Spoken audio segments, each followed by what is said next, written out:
মা ভাবতেছে দেশে ফিরবো, তোমাকে বাবাকে ছোট বোনকে দেখা খুবই ইচ্ছা করতেছে। মুহূর্তের ভিতর মা বলে উঠলো, এখন আসার দরকার নাই, 4-5 বছর যাক, তারপরে দেশে আসিস। মা বিদেশে তো 8 বছর থাকলাম, এখন একটু দেশে গিয়ে ফিরে আসি, এছাড়াও তোমাকে দেখার খুবই ইচ্ছা করতেছে। নাটক বন্ধ কর, তোকে বলছি না দেশে আসার দরকার নাই। আমার মন কোনোভাবেই টিকতেছে না, আমি দেশে যাবই। এই কুত্তার বাচ্চা, দেশে যখন ফিরবি তো এত টাকা নষ্ট করে কি জন্য বিদেশে গেলি? কিছুদিন পরে ছোট মেয়েটাকে বিয়ে দিব, অনেক টাকার দরকার, আর তুই এখন থেকে নাটক শুরু করে দিছস।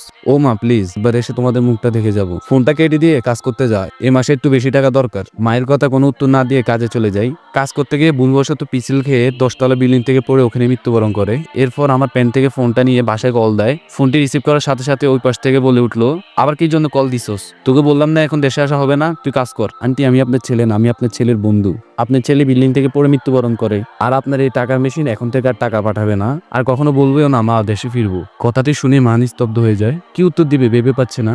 আর শুনেন আন্টি, লাশটি দেশে পাঠানোর ব্যবস্থা করতেছি, পারলে লাশটি রিসিভ করে জানাজাটা পড়াই দিয়েন। এই কথাটি শুনে মাত্রই মা চিৎকার করে কান্না শুরু করলো। এটার নামই হলো প্রবাসী জীবন। প্রবাসী মানুষগুলোকে টাকার মেশিন হিসেবে দেখা হয়, ওদের না আছে ভালোবাসা, না আছে পরিবার, ওরা অন্যকে খুশি করতে পারলে নিজে খুশি মনে করে।